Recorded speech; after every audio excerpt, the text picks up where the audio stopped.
तो movie start होती है और हम देख पाते हैं कुछ फ्रेंड्स को जो कि एक जंगल में कैंपिंग करने के लिए जा रहे थे, जिसमें से दो फ्रेंड्स जेसिका और पैम जो कि डिस्कस कर रहे थे कि बाकी के फ्रेंड्स हर बार लेट कर देते हैं। और यहीं पर दूसरी तरफ हम देख पाते हैं क्रिस को जो कि मैक को डांट रही थी कि जल्दी जल्दी चलो, सभी लोग पहुंच गए होंगे। और यहीं पर तीसरी तरफ हम देख पाते हैं ब्रूस को, वो फोन करके पैम को इन्फॉर्म कर देता है कि बस मैं पहुंचने वाला हूँ। खैर कुछ देर के बाद चारों फ्रेंड्स आपस में मिल जाते हैं, पर अभी तक ब्रूस नहीं आया था, तो ये चारों लोग मिल करके ब्रूस का वेट कर रहे थे। वेट करते करते रात हो जाती है। अब इन्हें थोड़ी सी फिक्र होने लगी थी, तो ये लोग ब्रूस को कॉल करने की कोशिश करते हैं, पर जैसा कि हर मूवी में होता है, जब इनके फड़वे लगने वाले होते हैं तभी इनके मोबाइल का नेटवर्क चला जाता है। ठीक ऐसा ही इस बार भी हुआ। तो अब इनके पास वेट करने के अलावा कोई और ऑप्शन भी नहीं है। इतने में ही क्रिस उन्हें बताती है कि मैंने ऐसा सुना है इस जंगल के बारे में कि काफी सालों पहले इस जंगल में एक किसान रहा करता था, जिसके साथ एक दिन कुछ अजीब सी घटना होती है कि उसे अपने चारों तरफ कुछ अजीब सी डीमंस की आवाजें सुनाई देने लगती हैं। पर अगले ही पल क्या हुआ हमें नहीं दिखाया जाता।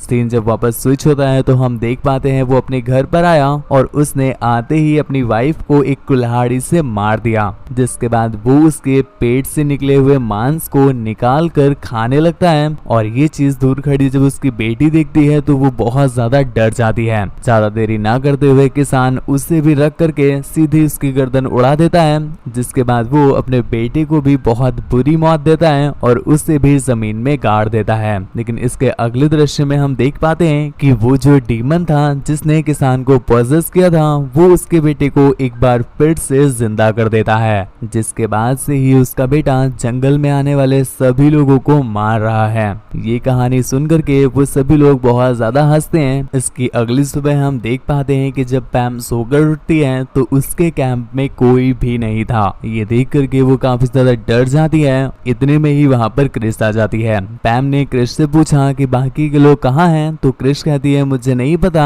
दूसरी तरफ हम जेसिका और मैक्स को देख पाते हैं, जिनकी हालत देख करके हमें साफ साफ पता चल रहा है कि इनके साथ कुछ बहुत ज्यादा बुरा हुआ है। और यहाँ पर हमें ब्रूस भी दिखाया जाता है, जिसकी कंडीशन भी इनकी तरह ही थी। खैर ये लोग कुछ समझ पाते कि ये कहाँ है, इन्हें कौन लेकर आया है, इनके साथ क्या होगा, इससे पहले ही वहाँ पर एक बड़ी सी एक्स लेकर एक किलर आता है। वो जेसिका को एक रूम में ले जाकर के रूम को अंदर से बंद कर देता है। अंदर हम देख पाते हैं वो जेसिका को एक बेड पर लेटाता है, जिसके बाद पास में ही पड़े हुए तरह तरह के हथियारों की हेल्प से वो जेसिका के कभी गर्दन पर कट लगाता है, तो कभी आंखों पर, कभी मुंह पर, कभी हाथ पर, जगह जगह पर तरह तरह के कट्स लगाता है, जिससे हम देख पाते हैं कि जेसिका भी बहुत ज्यादा तड़प रही थी और उसकी बॉडी पूरी तरह से लहूलुहान हो गई है। कहीं से मांस गिर रहा है तो कहीं से खून बह रहा है, पर इस चीज का किलर को कोई भी फर्क नहीं पड़ता। वो उसे एक बहुत ही ब्रूटल मौत देकर शांत कर देता है। अब इसके बाद किलर का अगला शिकार बनता है मैक्स। ये देख करके अब तक ब्रूस को समझ में आ गया था कि जो अंदर जाएगा वो बाहर नहीं आ पाएगा, तो वो कैसे भी करके खुद को छुड़ाने की कोशिश करता है,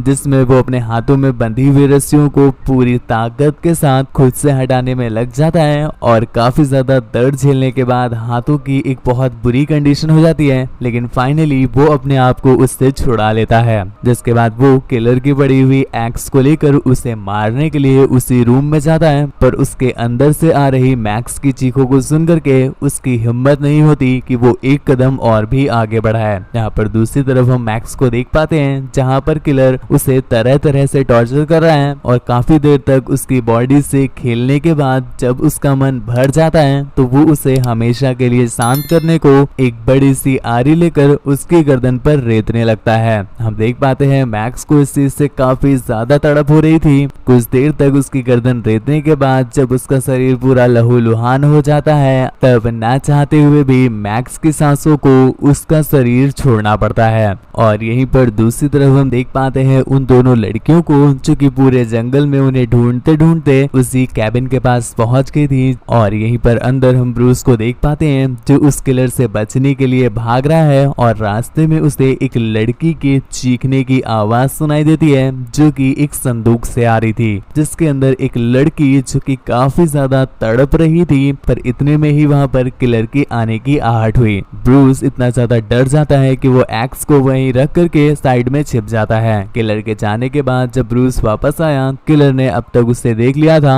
मौका मिलते ही किलर उसे पकड़ लेता है और उसे इतना मारता है, इतना मारता है, इतना मारता है कि बेचारा ब्रूस ऑलमोस्ट अधमरा हो गया था। यहीं पर दूसरी तरफ हम पैम और क्रिस को भी देख पाते हैं। पैम जो कि कैबिन के बाहर उन्हें ढूंढ रही थी, तो क्रिस कैबिन के अंदर चली जाती है। यहाँ पर कैबिन के अंदर आते ही क्रिस को किसी के चीखने की आवाज सुनाई दी, इसलिए वो उस कैबिन के और भी ज्यादा अंदर चलती चली जाती है, चलती चली जाती है। और यहीं पर दूसरी तरफ हम देख पाते हैं कि वो आवाज किसी और की नहीं बल्कि ब्रूस की थी, जिसे किलर तरह तरह से टॉर्चर कर रहा था। किलर को भी समझ में आ जाता है कि कोई तो है जो उनके कैबिन के अंदर आ गया है, और इतने में ही वो क्रिस के सामने आ गया। पर अगले ही पल वो बहुत ज्यादा बहादुरी दिखाते हुए वहां से भागने लगती है। काफी दूर तक भागने के बाद वो एक गंदे से रूम में जाकर छिप जाती है, पर किलर की नजरों से वो अपने आप को ज्यादा देर तक नहीं बचा पाती, और यहाँ पर वो भी बेचारी किलर की हैवानियत का शिकार हो गई। उसकी चीखों को सुनकर के पैम भी जल्दी से उसके अंदर जाती है, और यहाँ पर वो उस किलर को देख लेती है। पर इतने में ही उसे कोई गन पॉइंट कर लेता है। कुछ देर के बाद जब किलर वहां से चला जाता है, तो वो पैम को लेकर अपने साथ वहां से बाहर ले आया,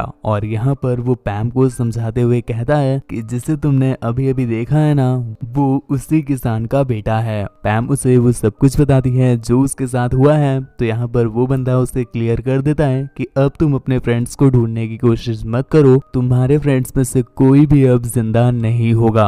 एक्चुअल में मेरी बेटी भी एक बार इस जंगल में कैंपिंग करने के लिए आई थी, और वो बेचारी भी इस हैवान शैतान के हाथों मारी गई। इसीलिए मैं तब से इस जंगल में भटक रहा हूँ कि मुझे वो कभी तो मिल जाए और मैं उसे मारकर अपनी बेटी का बदला ले लूं। जिस पर वो बंदा उसे ज्ञान की बातें और भी ज्यादा पेल पाता, इससे पहले ही वहां पर किलर आ गया। अब भाई साहब किलर को अपने सामने देख करके ये लोग वहां से भागने लगते हैं। काफी दूर तक जाने के बाद ये लोग एक डोर के पास आ जाते हैं, और वो बंदा दूसरी साइड से डोर को बंद करने की कोशिश करता है। पर यहाँ पर वो पूरी तरह से इस काम में नाकामयाब हो रहा था, तो वो अपनी गन पैम को देकर वहां से भागने के लिए बोलता है। पर वो उसे समझा देता है कि इसमें बस एक ही बुलेट है, तो बहुत सोच कर यूज करना। तुम देख रहे हो इस तूतिया नंदन को, ये चले हैं किलर को मारने एक गोली लेके। कुछ देर के बाद हम देखते हैं कि उस डोर से अब फोर्स आना बंद हो गया था, मतलब उधर से किलर अब कोई फोर्स ही नहीं लगा रहा था। ये देख करके वो बंदा भी एक पल के लिए शॉक हो जाता है, पर वो कुछ समझ पाता इससे पहले ही किलर पीछे से आकर के एक चाकू की हेल्प से उसे मार देता है। जिसके बाद वो सीधा बढ़ जाता है पैम के पीछे, और पैम यहाँ से अपनी जान बचाने के लिए भाग रही थी। कुछ दूर जाने के बाद उससे बहुत सारी लाशें दिखाई देती हैं जिन्हें टांगा गया था। इसमें से एक लड़की अभी भी जिंदा थी और वो पैम से मदद मांग रही थी।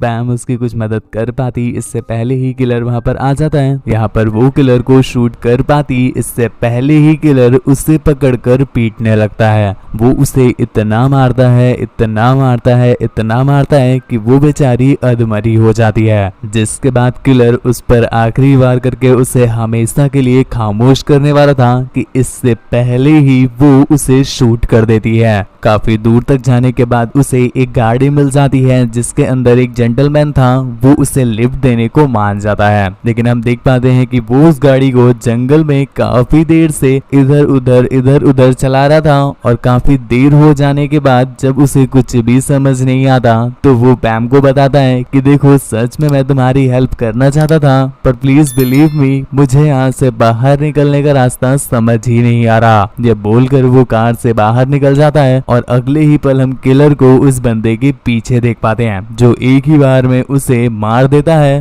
पैम अपनी जान बचाने के लिए भाग रही थी। भागते भागते पैम एक ऐसी जगह में आ पहुंचती है जहां पर कई सारी गाड़ियां रखी हुई थी। यहाँ पर आकर के पैम छिप जाती है, और उसके पीछे पीछे किलर जब आता है तो पैम उस पर पीछे से काउंटर अटैक कर देती है, और फॉर्चुनेटली किलर अपने आप को संभाल भी नहीं पाता और उसके सारे अटैक का शिकार हो जाता है, जिस वजह से वो नीचे गिर गया। और अगले ही पल जैसे ही वो उठने की कोशिश करता है, पैम जल्दी से एक क्रेन पर चढ़ करके ऊपर टंगी हुई कार को को उसके ऊपर गिरा देती है और लास्ट में फाइनली हम पैम के चेहरे पर जान के बचने की खुशी देख पाते हैं। और इसी के साथ ये मूवी यहीं पर एंड हो गई। दोस्तों मूवी आपको कैसी लगी हमें नीचे कमेंट करके जरूर बताना। और मैं आपसे एक क्वेश्चन पूछना चाहूंगा कि आपको किस तरह की मूवीज पसंद है, प्लीज वो भी मुझे नीचे कमेंट करके जरूर बताना ताकि मैं आपके पसंद का कंटेंट आप तक ला सकूं।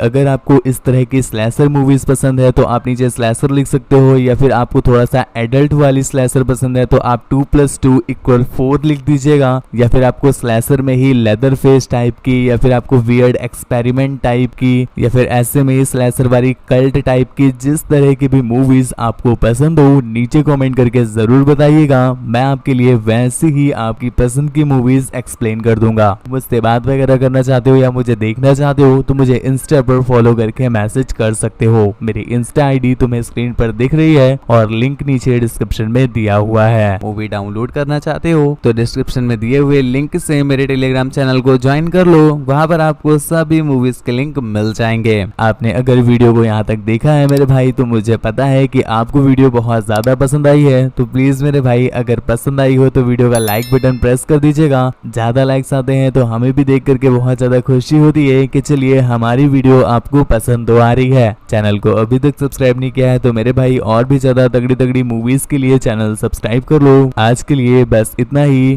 Thank you, bye bye, signing of.